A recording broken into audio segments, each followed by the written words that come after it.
Assalamualaikum warahmatullahi wabarakatuh.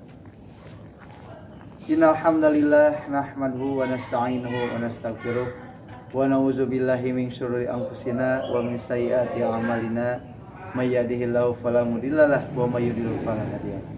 Asyhadu an la ilaha illallah wa asyhadu anna Muhammadan abduhu wa rasuluh la nabiyya ba'd. Qala Allah ta'ala fi kitabil karim, a'udzu billahi minasyaitonir rajim. Bismillahirrahmanirrahim. Yarfa'ullahu allazina amanu minkum wallazina utul ilma darajat. Al-ayat.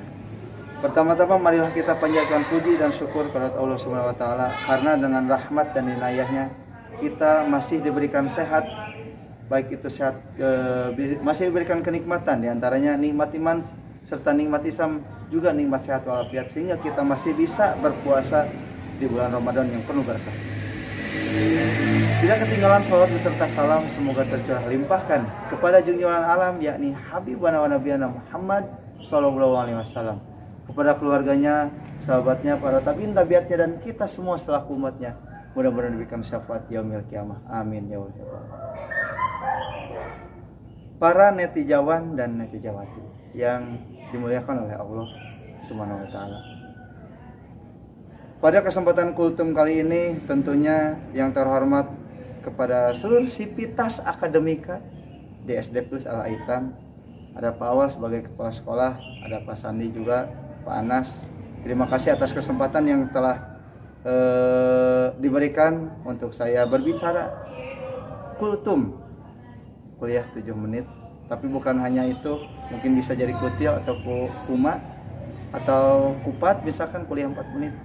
Tergantung saya nanti untuk berbicara.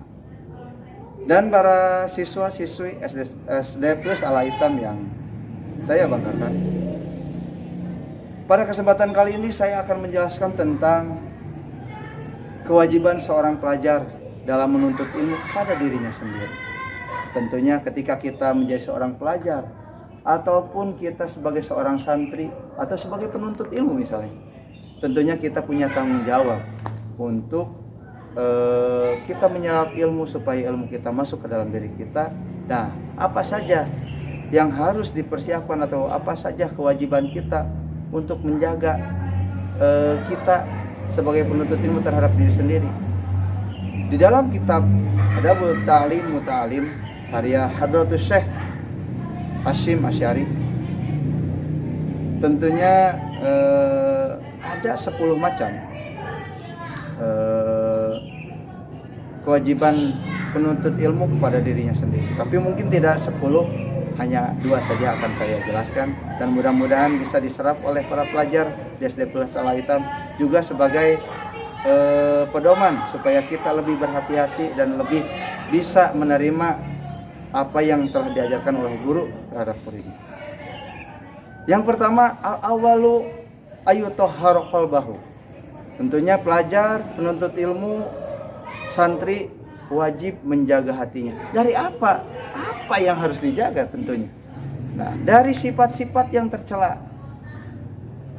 Salah satunya ada hasud, dengki, tidak menerima orang lain berprestasi misalnya. Nah, itu salah satu penyakit yang harus dihapuskan oleh setiap pelajar.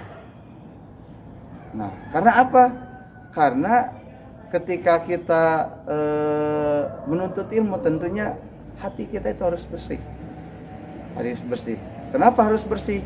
Tidak mungkin seseorang bisa menyerap ilmu kalau misalkan hatinya tidak bersih. Sebagaimana yang telah dijelaskan, liyasluha bidzalika liqabulil ilmi. Supaya apa? Supaya pantas orang yang menerima ilmu dari gurunya itu pantas. Kadang-kadang orang itu ketika menuntut ilmu, dia dapat ilmu, keluar lagi ilmu, jadi tidak bermanfaat. Netijawan dan netijawati yang dimuliakan oleh Allah Subhanahu wa taala. Yang kedua, ayyuhsina an-niyata fi talabil ilmi. Tentunya ketika kita menuntut ilmu, kita harus berniat ataupun niat yang harus diperhatikan. Apa niat kita untuk menuntut ilmu? Sebagaimana di salah satu hadis, innamal a'malu binniyat. Sungguhnya seseorang apapun yang mereka lakukan itu tergantung niatnya. Kalau niat kita menuntut ilmu bagus, insya Allah ilmu juga akan nempel dalam diri kita dan bisa kita amalkan dengan baik. Bagaimana niat yang bagus ketika menuntut ilmu? Yaitu niat karena Allah Subhanahu wa Ta'ala. Jadi ketika kita menuntut ilmu, niatkan hati kita supaya niat kita itu lurus, niat untuk mencari ridhonya Allah Subhanahu wa Ta'ala. Apa yang niat seperti apa yang tidak diperkenankan dalam menuntut ilmu? Yaitu niat untuk mencari hal-hal yang duniawi. Contohnya, kita menuntut ilmu untuk mendapatkan jabatan, harta, kedudukan, pangkat, dan sebagainya. Jangan sampai seperti itu. Karena apa? Ketika kita menuntut ilmu, itu yang kita cari, itu yang akan mencelakai kita. Nah, Pak, gimana kalau misalkan sekarang kita menuntut ilmu, sudah berhasil, sudah lulus, ini. Ketika kita menuntut ilmu sudah beres, kita mendapatkan pangkat, jabatan, kedudukan, bahkan harta melimpah. Nah, itu beda lagi. Itu sebagai bonus ketika kita memperjuangkan atau berjuang untuk mendapatkan ilmu. Mudah-mudahan khususnya pelajar SD Plus Al-Aitam bisa mencontoh dua hal tadi. Yang pertama, membersihkan hati.